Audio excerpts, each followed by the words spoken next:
His videos anyway. Thank you, John. That's not true. Well, that's good. And then in verses 9 through 12, we said that there's a promise of a new ruler. Someone new is coming to rule over Israel and over the whole world, and there's going to be deliverance. Okay. And then last week, we started verses 13 and 14, and 13 through 23, they're oracles against the nations. And this section basically is going to contain the longest collection of oracles against foreign nations, found among the prophets. And the first nation to get their due is Babylon, and that's who we are going to look at today. And we are what we started last week, and we talked about Babylon in the last week, and we talked about who they were, right? We talked about during the time that this is written, this is 200 years before the fall of Babylon to the Medes. So we're talking 200 years before. So just imagine this is incredible how this is how God works, right? 200 years before Babylon falls. Our good friend Isaiah, through the Spirit, he predicts that Babylon is going to fall. Now remember, in the historical context, Babylon is not the Babylon that we know later on. They're just a normal nation. They're gathering some kind of support, but really they can resist the biggest game in town, which are the Assyrians. The Assyrians are the one that control the whole area, right? And Babylon was a key player, but not what they will become in the future. Now, chapter 13 starts with a burden, right? A burden or an oracle of a vision that Isaiah sees. He sees a vision and he says, "Oh, this is happening," right? And what he sees God calling to arms his holy ones, his angels, to come and destroy a nation. Now, when you look at the first 5 verses there of chapter 13, you think, okay, who are these people? Why is he amassing this great army? And then verses 6 through 16, you see that actually is going to be the Babylonians. Now, in verses 6 through 16, and this is kind of, we kind of finished in this area here. Remember last week? We talked about the day of the Lord, right? The day of the Lord is near. And we gave an introduction of the concept of the day of the Lord, which is a time of it's a time of judgment, a future time of judgment. And we said that this is not the day of the Lord that we are used to. This is a different day of the Lord. This is a trailer of a movie that we're going to see in the future. This is the coming attractions. You're seeing a trailer of what will happen in the future. And when he talks about the day of the Lord, yes, eventually it's going to be the day of the Lord where God is going to judge all the nations, and then he's going to usher his kingdom through the Messiah. But this right here, this day of the Lord that Babylon is going to endure, is a specific time of judgment for Babylon alone. Remember we talked about that, right? Did I dream that, or did we talk about that? Anyway, we did talk about it. Good, I'm glad. And then we talked about the announcement, right? And then we talked about what was going to happen, right? And what was going to happen is, look at the second page there, the human response to the announcement. We talked about the fact that there's going to be a physical reaction to it, that the hands are going to fall limp, that every heart will melt, that people are going to be terrified. And then in verse 8, there's going to be a total cognitive collapse where people are not going to know what to do. They're going to go through PTSD, not after, but during it. And in verse 9, then there's the nature and the purpose of the day of the Lord. What is it going to do? It's going to exterminate sinners. Now, this, again, it brings up to mind, probably, wait a second. This obviously is dealing with the day of the Lord, a future day of the Lord. And the answer is yes and no. It's dealing with a day of the Lord that is here right now, but it's the trailer to the movie, right? It's the coming attractions to something that is going to happen in the future. It's what's going to evoke in your mind. There's a judgment to this nation, but eventually, this is the first nation to, the first piece of the domino to fall, and then all the dominoes are going to fall in the future when all the nations are going to be judged by God. He's going to usher the Messianic king. Now, remember, why do we say this? Because in verses 10 through 13, we saw that there's all this cosmic things going on, right? We saw that the darkening of the heavenly bodies, right? The stars and constellations won't give light, right? And a couple of you are asking the question, is this actually, something that it's literal? And I said, no, it's not a literal thing yet. But to them, it would have felt like, there's no constellations anymore. The sun is darkening. The moon won't shed its light, right? And there were biblical parallels that we saw in Joel and Ezekiel 32, 7. Even Jesus talks about this. You have all those verses there to look up. And then in the middle of that, then we saw, and then this is kind of how we ended, right? So when we ended last week, Kathy comes up to me. Yes, Kathy. Hi. Happy Thanksgiving. Comes up to me. She's like, when is this going to happen? Is this during the sack of Babylon by the Assyrians? When is this? And I said, Kathy, it's going to happen in 539 when the Medes take over. But then, as I tend to do, I started thinking about that and thinking about it. And then Sunday turns to Monday, Monday turns to Tuesday, Tuesday turns to Wednesday, Wednesday turns into Thanksgiving Day, but I still kept thinking about it. Friday, I kept thinking about it. And then yesterday, I was thinking, okay, it could be, there's 4 different answers to this, right?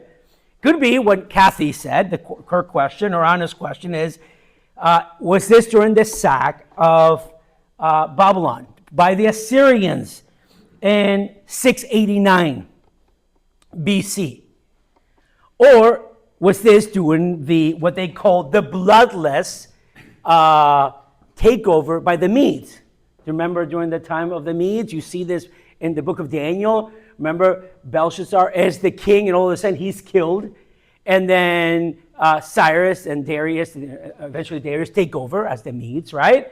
So did it happen in 689? Did it happen at 539 BC? Did it happen during the time of Alexander the Great in 323 BC, right? I know I'm giving you way more information than you need. Am I? Except for Kathy. Kathy's happy I'm answering her question. Or did it happen in the 1st and 2nd century AD, when finally the last clumps of the Babylonians are actually killed off? When did this happen, right? The answer is yes. To all of them. I truly believe that the time of the Assyrians was the coming attractions. But at the same time, it becomes, as we're going to see, the Medes are going to be the ones who are going to judge, and they're going to take over that amazing empire. But they don't do much with the empire. They don't destroy a bunch of people. They just kill the royal line, and then they just leave the people alone. And they let the Jews to go back to Judah eventually, remember? Through Cyrus's. And then you have Alexander the Great killing a bunch of more people and taking over that land, which already was the Medes. And then in the 1st and 2nd century, the last clumps of the Babylonians are killed off. So yes, the answer is yes. But ultimately, all of this is a placeholder to what's going to happen before the millennium. When truly all the nations and all the representatives of the nations of the world will be judged, and the true king will take over the world. So in a sense, it does matter when this is going to happen. But ultimately, we are looking forward to that time where all the nations will have to bow down to the great king, which that hasn't happened yet, right? We are looking forward to that time. Kathy, are you happy now? It was great. She made me think. This is a testimony. If you come and ask me questions afterwards, we have questions. I'll promise I'll think about it, and I'll think about it, and I'll think about it. And I was telling Melissa yesterday, I think, I'm so glad Kathy asked me that question. Because at first I was kind of like, oh, I don't know. But then the more I thought about it, finally yesterday I was like, oh yeah, it was this during this time. Anyway, now let's go to verse 11 and 12. And the rest of the time is going to be pretty quick until we get to chapter 14. So let's read verses 11 and 12 here. So remember, we're in the middle of that judgment part, right? So let me read for you this. 11 and 12 says this. Thus I will punish the world for its evil, and the wicked for their iniquity. I will also put an end to the arrogance of the proud, and abase the haughtiness of the ruthless. Look at verse 12. I will make mortal men scarcer than pure gold, and mankind than the gold of Ophir. Now, this speaking of the scope of the judgment here. So when we're looking at the judgment for Babylon, you might think, well, but not all of them were destroyed. Well, they will be destroyed. But this is what was going on at the time where the greatest empire, now remember, for Isaiah, this is not the greatest empire ever. For Isaiah, the greatest empire ever is going to be the Assyrians, right? The Assyrians are, but this is something in the future, right? And the scope of the judgment is that actually Yahweh will be the one visiting or calling to account the whole earth. And look at this, how this idea of the earth are looking at this. Look at verse 11. It says here, I will punish the whole world for its evil. Wait a second. I thought you were punishing Babylon. Well, what's interesting here is that in the context here that we're seeing is Babylon is seen as the world. Babylon is seen as the world, as though they would be the whole world, the most important people of the world. And then you see right here in verse 11, look at the groups of the people who are being punished. Look at verse 11. And the wicked for their iniquity. So the first group to be punished are the wicked, right? They're called for their iniquity. They're guilty as the matter of what? Of the law, right? Their behavior is opposed to God's standards, we can say. They're falling short of God's expectations, right? They're not doing what God asked them to do, so those are the first people to go. But then number two, there's a second group right here. Look at verse 11. I will also put an end to all the arrogance of the proud. We can call the presumptuous or the arrogant are the second group who's getting judged here. Their self-exaltation, right? They think they're greater than everyone else. We're going to look at chapter 14 of what the king of Babylon thought of himself. Yes, greater than even the gods. Those are the ones God's going to judge. And look at the third group right here at the end of verse 11. It says here, and abase the haughtiness of the ruthless. The third group is those who actually are terror-inducing people who are so swollen with pride, they think they're so important that are going around thinking they're judging people or meting out judgment of other people, and God is going to judge them. What is going to happen? Well, in verse 12, you see that the first thing that's going to happen is there's going to be a drastic population reduction here. Men are going to be rarer than fine gold. Why is gold expensive? It's because you're not finding it on the street, right? Rocks are not expensive. Well, certain rocks are, but most rocks are not expensive. Why is gold expensive? Is because it's rare, right? It's rarer than rocks or things are found everywhere. And it says here that mankind, it's going to be rarer than the gold of Ophir. The gold of Ophir was a special kind of, not just fine gold, but a gold found in special places. Meaning there's going to be a small number left. Now, you might say to me, well, but all these people were still left alive.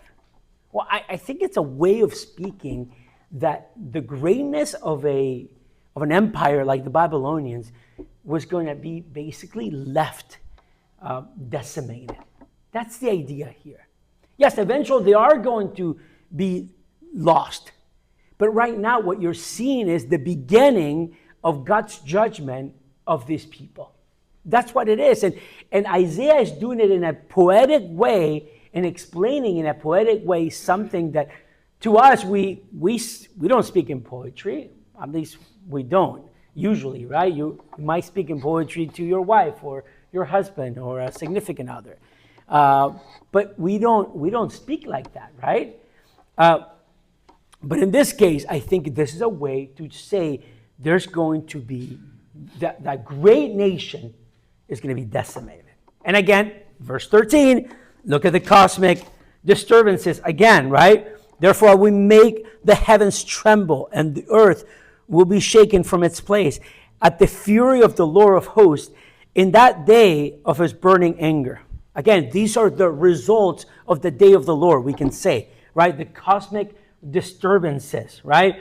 This is the connection to previous verses, right? Like verse 7 or verse 6 being the day of the Lord is near, right? And again, the nature of the disturbances is that basically the heavens and the earth are going to be shaken, right? These are actually common expressions, if you look at this, of the day of the Lord. We don't have time to go through this, but if you were to go through Joel 3:3, remember when those of us that went through the book of Joel for care groups, and the book of Zechariah, when we talked about the day of the Lord, this is a common expression, right? The earth was shaking, right? Something is causing this. And who's causing this? Well, God is. Look at the end of verse 13, right? At the fury of the Lord of hosts, in the day of his burning anger. Who's causing this is God. God is doing this through his judgment. You can say this: the Babylon's destruction is a paradigm for judgment of the great cities. This is a template. This is the template that God is going to use to judge the big cities and the big countries of the world. Think about this. God is, I think that maybe if you're anything like me, you look at the future and it's hard to see God's judgment, right? You look at this and you kind of, I don't know, maybe you feel like me, but you're thinking like, remember Asaph in Psalm 73, and you're looking and you're thinking, well, how is it that guy over there is a terrible person and gets to live to 90? And that other guy over there, or that woman over there, has got 4 kids and is young, dies of cancer. And they love the Lord. How can that be, right? And then and that's in the micro level. In the macro level, you think, and you're like, how are these countries, how is the world getting worse? How is this happening?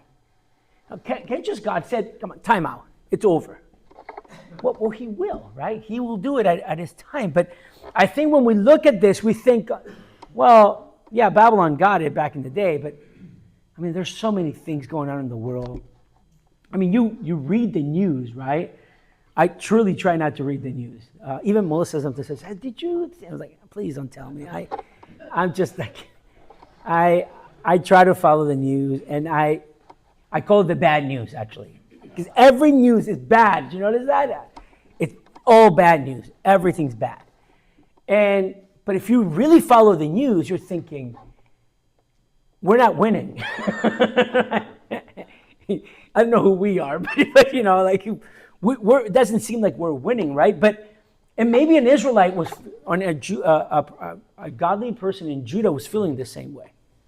Was feeling, yeah, I know we're being taken into captive, and I know that there's a promise from 100 and something years ago from Isaiah that Babylon was supposed to,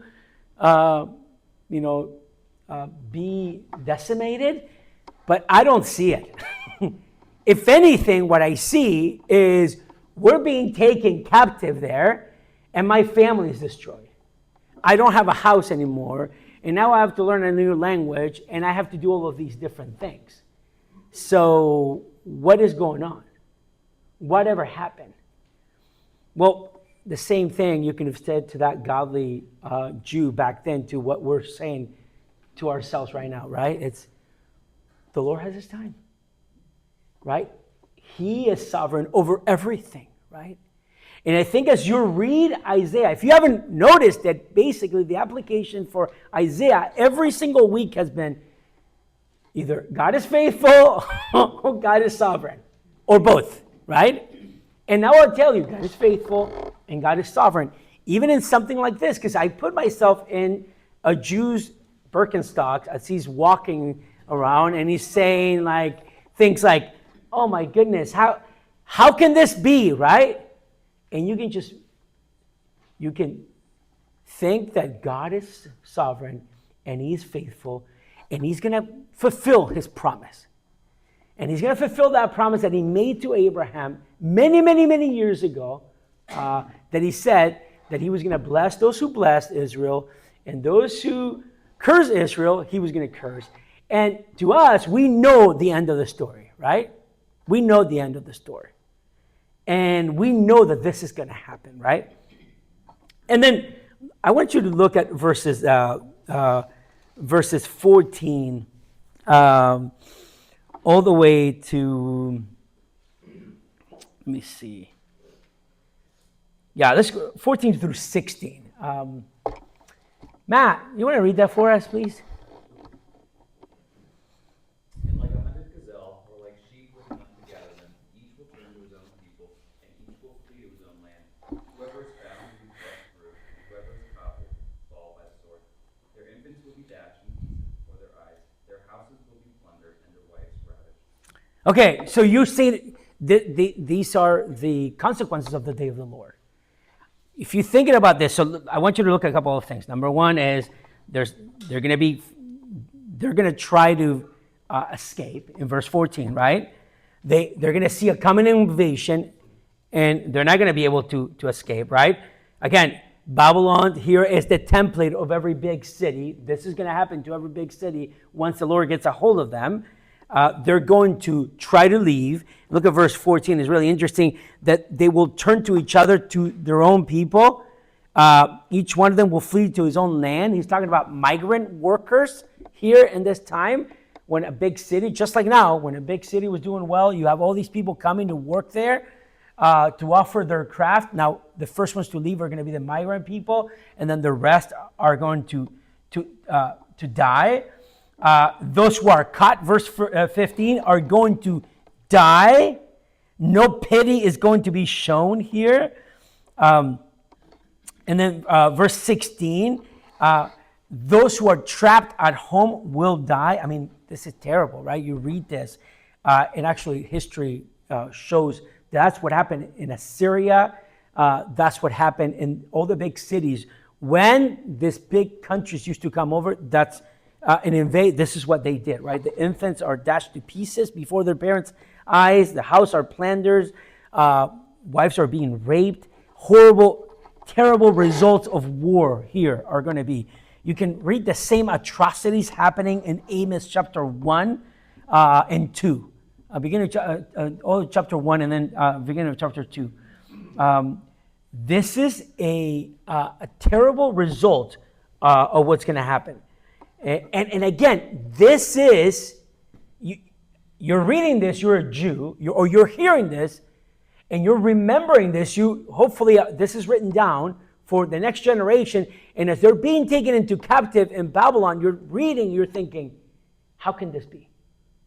Babylon, this is going to happen to Babylon? That can't be. It's impossible, right? It's impossible. They're actually not... no one's winning here, right? No one is winning here. I remember, I was thinking about this. I remember when I'm older. I remember You guys remember VHS? Anyone here? Yeah. Most of you, except for a couple back there. Yeah, so VHS is the way that I watched movies when I was growing up. And I remember my dad, we got the trilogy, back then there was only 3, the trilogy for Indiana Jones. Did you guys like Indiana Jones? I loved Indiana Jones. But I'd never seen them in the movie theater because I was too young. So my dad got the trilogy. And we were watching the first one. You know, the boulder one? You've seen that movie with the boulder?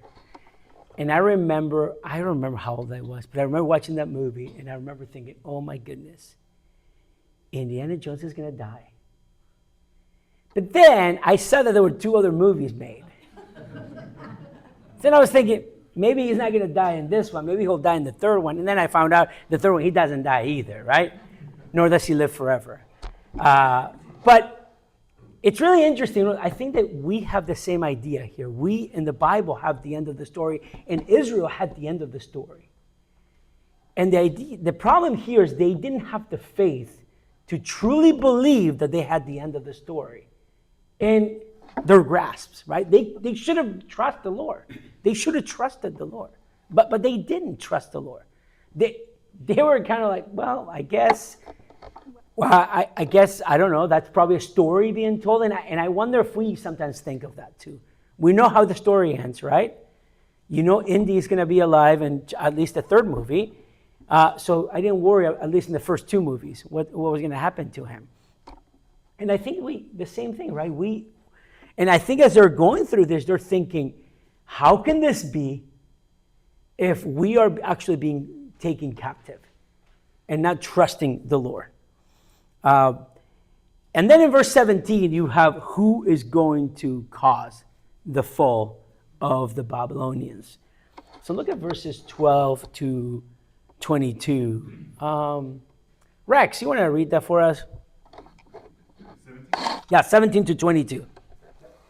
Behold, I'm going to stir up the Medes against them, who will not value silver or take pleasure in gold, and their bows will mow down the young men.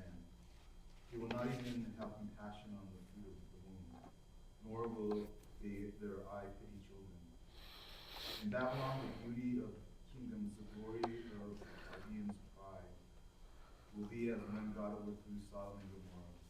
It will never be inhabited or lived in from generation to generation, nor will the Arab pinch his tent there, nor will shepherds make their flocks lie down there. But desert creatures will lie down there, and their houses will be full of owls. Ostriches also will live there, and shaggy goats will follow there. Hyenas will howl in their fortified towers, and jackals in their luxurious palaces. For faithful time also will soon come, and her days will not be prolonged. Thank you. Look at how verse 17 starts. It starts with this phrase, behold, I am going to. That's very normal. That's a way to start every time you see this in the prophets. This is how, when God is going to do some judging, this is how he starts. Behold, I am going to do this. Behold, I'm going to use this. Behold, I'm going to do this other thing. And here the text in these verses are going to emphasize this judgment, especially in Babylon. And again, this is going to serve as a template, as a foreshadowing or a partial fulfillment, you can say, of a greater judgment that will happen at the end of time before the millennium. It's really interesting to see this, that God actually is going to choose another, not a godly group of people, but he's going to choose here as his agents, the Medes, in verse 17.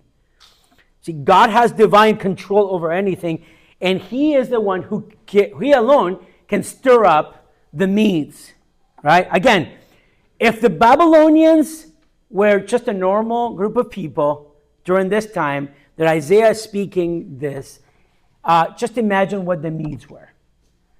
They were a nobody group. They were a group, but they were a nobody group. Again, it would be like us, saying, I will raise up the watermelons to you. And you're like, Guatemala, where is that? Maybe you're not very good in geography and you're thinking, where is that? Is that in South America? Central America? Just imagine that idea, right? Of just a small country, an inconsequential country, right? Not that Guatemala is inconsequential. It is a small country, but it's not inconsequential, right? I hear it's very beautiful there. I've never been. But it would be like that. It would be like this. What are you talking about? We're talking about world powers here. And God is actually stirring up the Medes. It was surprising to them, right? And the Medes were eventually going to become the rulers of the world, right? And then look at verse 17 again. They're known as people who will not value silver or take pleasure in gold. Meaning their sole motivation to conquest is not going to be, what can I get from that? What kind of sort of spoils I can get from these people? Their sole motivation for conquest is conquest. We want to take over this country and destroy it. That's it. That's their sole motivation for it. And then you see in verses 18 and forth, right? They're savages in the way that they destroy things, right? Look at verse 18. They just mow down people. They don't have compassion. They destroy everything. They don't have compassion for the fruit of the womb. They don't have pity on children. This actually tells us that these people are targeting human lives in whatever way they can find them. Why? Well, because they are they're worse than the Babylonians were, and the Babylonians were really bad. And the Babylonians are worse than the Assyrians were, and the Assyrians were pretty bad. Remember, Jonah does not want to go to Assyria or Nineveh, for that matter. And what's going to happen? Look at verse 19. Babylon is going to be overthrown, right? The beauty of the kingdom, the glory of the Chaldean pride are going to be overthrown. And it says here, it will be like the way that God overthrew Sodom and Gomorrah. Now, does this happen? Well, yeah, it happened. Not in the way that you and I think of it. Nothing was leveled. Remember, it was in a sense a bloodless. Tell that to the royal family that was bloodless. But anyway, it was essentially bloodless, right? What happened with the Medes? It was a transfer of power, but the ones who are in charge now are the Medes, no longer the Babylonians were in charge anymore. And look at the verses 20 to 22. We can call this the endless desolation. The endless desolation here. And here you see a total abandonment, right? And you see that the prophecy describes what it seemed universal judgment here. No one's going to want to even live there anymore. And then it's forever, right? Perpetuity, right? The place is ruined. And then there's the absence of human life. There's no one here. And everyone is just going to, there's just going to be like wild animals everywhere. Now, before we move to chapter 14, we need to ask that question instead. Okay, so when is this going to happen? Did it happen already? Well, we talked about this, right? First time it could be the Assyrians destroyed part of Babylon in 689 BC, but then it was restored, and it was actually, I submit to you, restored to better than it was later. But then remember, Cyrus takes it peacefully or bloodless in 539 BC, right? And though there is a decline during this time, it doesn't lead to this kind of desolation until we're talking much, much, much later. So what do we do with this? Well, I think that the best way to look at this is what I said in the beginning, right? This is the beginning or the coming attractions or the trailer to that movie that we're going to see and we're going to be a part of in the millennium. This is just the template that God is going to use as he destroys the countries around him. And why is he doing this? I mean, we cannot lose sight of this. He's not doing this because he doesn't like Babylonians. He's not doing this because, he doesn't like the hanging gardens of Babylon. No, that's not the point here. The point is he is trying to, time and time again, defend his people. And again, Genesis 12:3, right? Whoever, curses his people, he's going to curse. And this is the beginning of the cursing of a great group of people that he's going to do. Now, that leads us to chapter 14, with the time that we have left. And here, chapter 14 is a chapter that has been misunderstood, I think, by a lot of people. Because I think we use this chapter to talk about the fall of Satan. We use this chapter to give Satan his name, Lucifer, because of the translations. But what it's talking about here is, this is a taunt song against Babylon.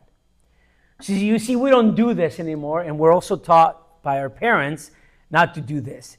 But back then, it was very normal for you to write a taunt song, to taunt someone else, especially another country, to do so. You can read Nahum.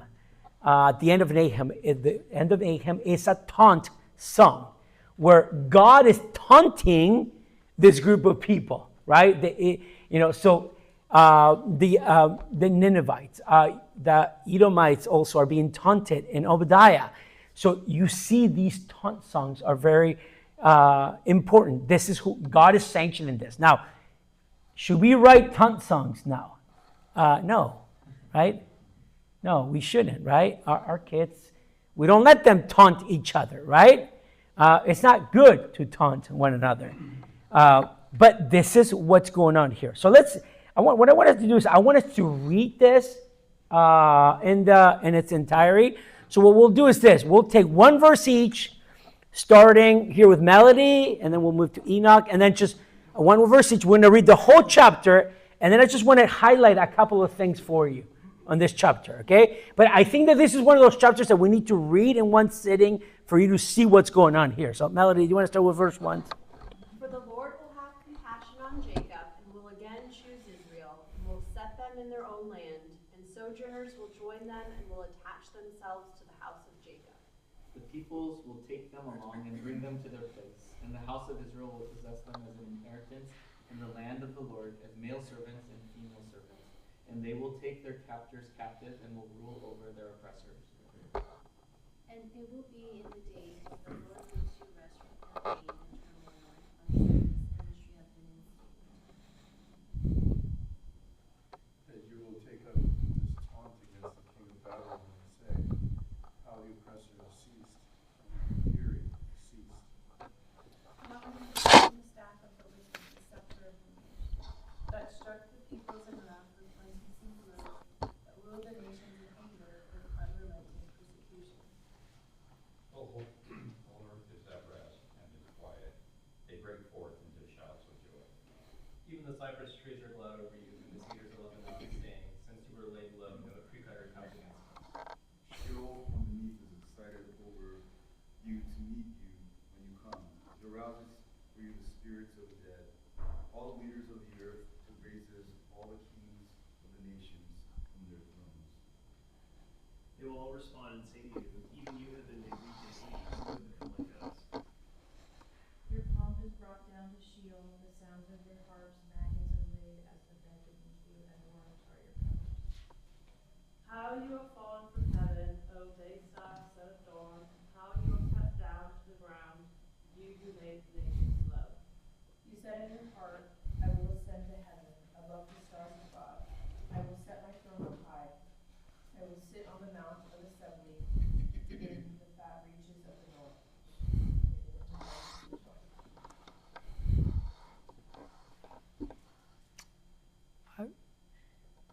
Derek, you want to go take that one? No. I will ascend above the heights of the clouds. I will make myself like the Most High. Nevertheless, you will be brought down to Sheol, to the recesses of the pit. Kim, yeah. Those who see you will gaze at you. They will ponder over you, saying, "Is this the man who made the earth tremble, who shook kingdoms?" Who made the world like a wilderness and overthrew its cities, who did not allow his prisoners to go home. All the kings of the nations, even all of them lie in glory, every one of them in his own house. Thou art cast out of thy grave like an abominable branch, and as the raiment of those that are slain, thrust through with a sword, that go down to the stones of the pit, as in carcass trodden under feet. You will not be joined with them in burial, because you destroyed your land. You have slain your people. Many of the offspring of these builders never more be named. May the offspring of these builders never more be named. Prepare slaughter for his sons upon the deaths of his fathers, lest their lives have possessed the earth, and all the face of the mountain cities. I will rise up against them, declares the Lord of hosts. He will cut off from Babylon name and remnant, descendants and posterity, declares the Lord. I will also make it a possession for the multitude and washes it with water. I will sweep it with the broom of destruction, says the Lord of hosts. The Lord of hosts has sworn, as I have planned, so shall it be, and as I have purposed, so shall it stand. That I will break the Assyrian in my land and on my mountains trample them underfoot, and his yoke shall depart from them, and his burden from their shoulder. This is the purpose that is purposed concerning the whole earth, and this is the hand that is stretched out over all the nations. For the Lord of hosts hath planned it, and who can frustrate it? And for his center out him, who can turn it back? In the year that King Ahaz died, this also came. Jeff, can you continue? And what verse was that? 29. Yeah. Do not rejoice, O all of you, because the rod that struck you is broken. For from the serpent's rod a viper will come out, and its fruit will be a flying serpent. And the firstborn of the poor will praise, and the needy lie down in safety. But I will kill your youth with famine, and your remnant with their slain. Wail, O gate, cry, O city, melt away, O Philistia, all of you. For snow comes from the north, and there is no straggler in his ranks. How then will one answer the messengers of the nation, that the Lord has found Zion, and the afflicted of his people will seek refuge. Thank you, guys. All right. So this is why I want you to read this all together, because I think there's so much here, but it's at the same time simple to go through this. So now, you start off here with God talking about his compassion for Israel. Later, there's a taunt song against the king of Babylon. Later, you have a judgment against Assyria. You see that in verses 24 to 28. And then, or 27. And then in verses 28 to 32, you have the judgment on Philistia. Now, we all saw that, right, together. Now, God, everything is predicated on this. Everything is predicated on God's compassion on Israel in verses 1 and 2, right? This is the assurance that Israel needed, or that Judah, in this case, needed, that God was going to cause this, that all of these nations were going to fall, starting with Babylon and all the other ones, were going to be falling, and it assures that God is working on their behalf. This is what they needed to know. This isn't just happening because God has had it with Babylon. This is happening because God is on our side. He's doing this because he's actually fulfilling that promise he made to Abraham all those years ago, right? And then notice how in verse 2 in particular, there's an inversion in roles here, right?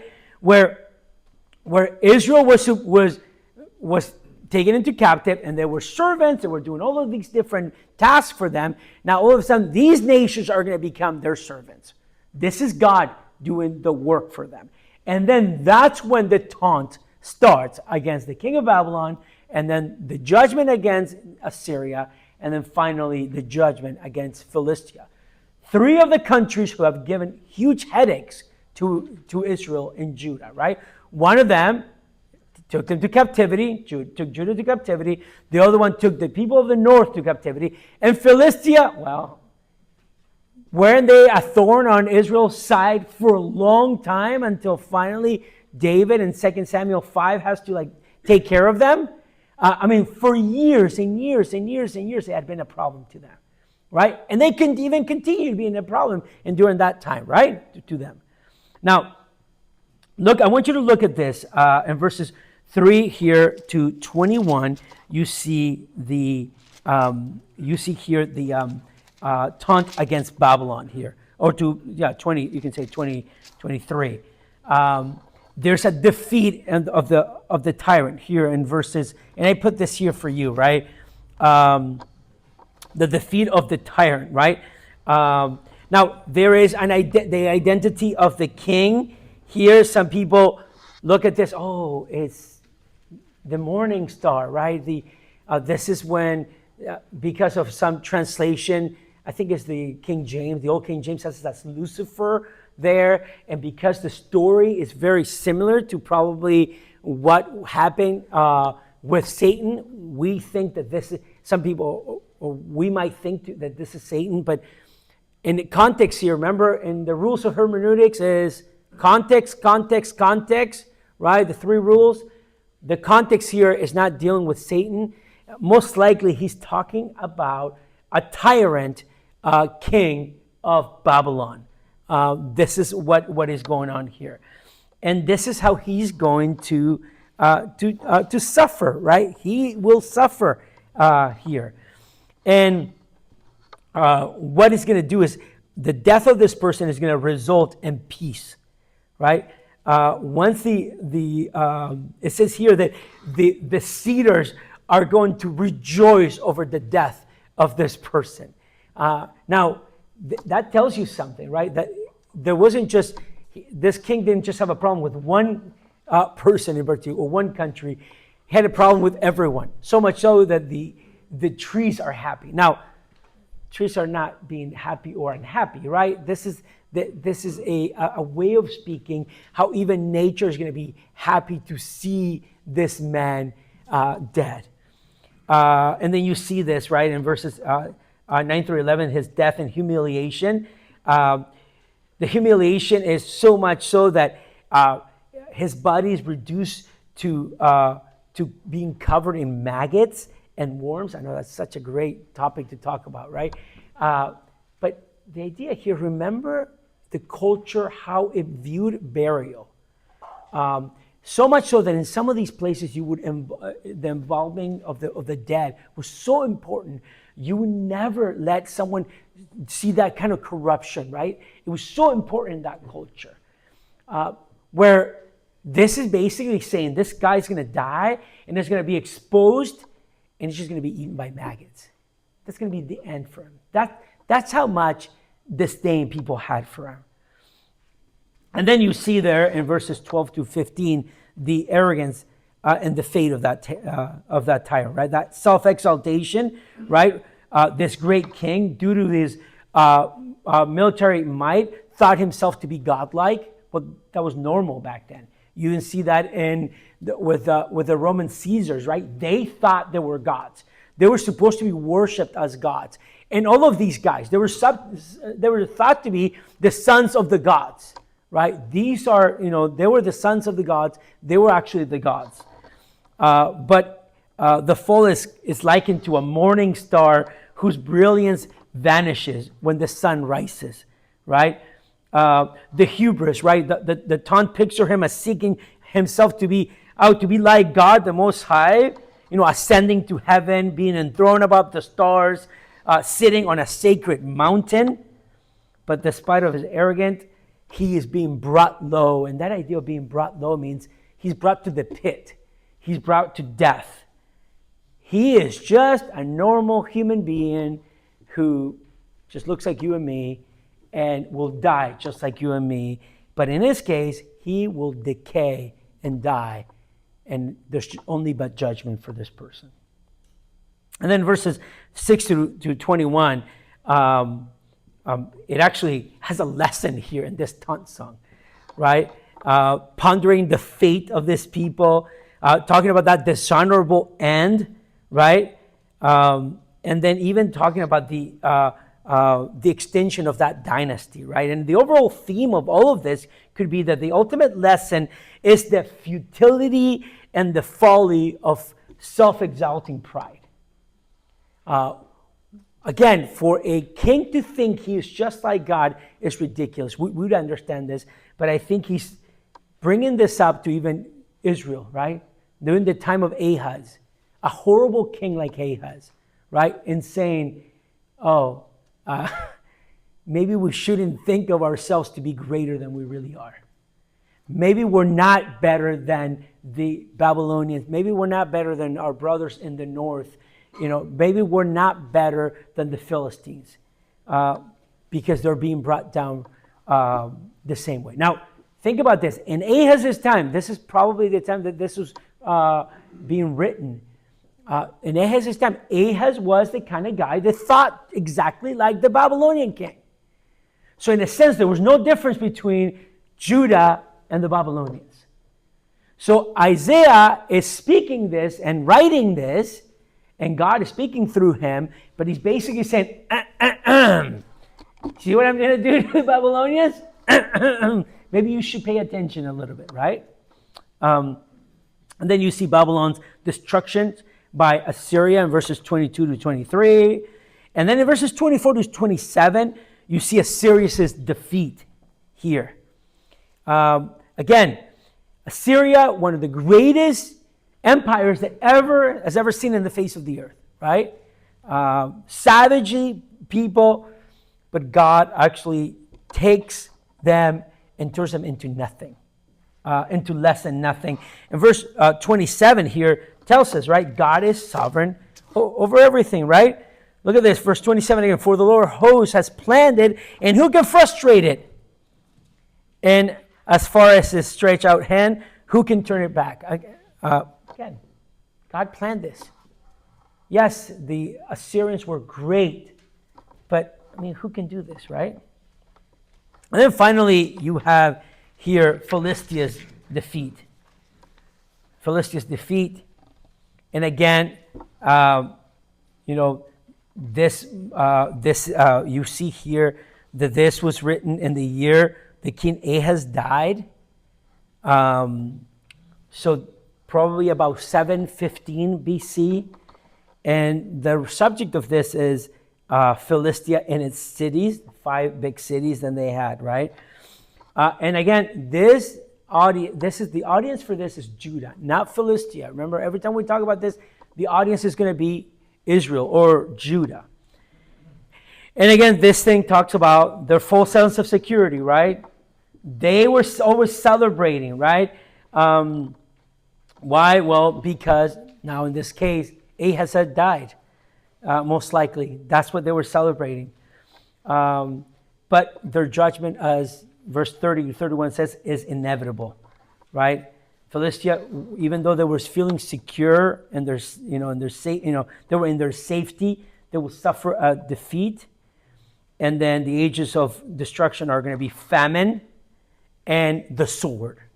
And most likely what happened here was that the Assyrian forces came and destroyed Philistia during this time. That's probably what happened during this time. However, there's going to be a preservation for Israel in verse 32. The Lord has founded Zion. So Jerusalem will be reassured. There's going to be protection for them, And we know this because Jerusalem will ultimately not fall until much later. It will fall to Babylon in 586 BC. Now, again, we already did the application earlier, but I want to remind you of this with 3 questions. Number 1, how should we apply this? Number 1 is, who will you trust? The Israelites here are being asked that question. Who will you trust? Will you trust your false sense of security in Ahaz and whoever comes after Ahaz? Or will you trust me, Yahweh says? So for us, it's the same question, right? Who will you trust? Who are you putting your trust in? Is it on the news? Is it on your plans? Or is it on your own, philosophy of life? Is it on your own, sense of security or whatever it is? Or is it in the Lord?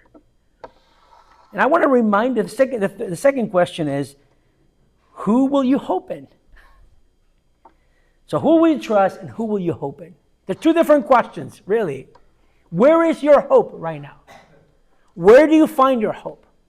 See, those of us that are they're north of 40, we understand this more than those of you who are south of 40, right? But yeah, who will you hope in, right? Who will you hope in? And the third thing I want to say to you is not a question, but it's to remind you of the future hope we have. See, to Israel, this news of as they're being taken into captivity with the Assyrians, and later for Judah, when they're being taken into captivity with the Babylonians, and they knew of this, they were probably like, what in the world? This makes 0 sense. But remember, we know the end of the story. We know the end of the story, and we can trust and we can put our hope in the future hope of Christ being the perfect King. Let me pray for us. Father, thank you so much for this time together. Thank you for the future hope that we have in you. What a great reminder that is, that we can hope in you and the eternal God, that whatever he decides to do, he will do. Father, even help us this morning as we go into the service and hear your word, as we sing songs, as we have fellowship with one another, that everything we would do would be for you and for your glory. In Jesus' name we pray. Amen. Thank you, guys.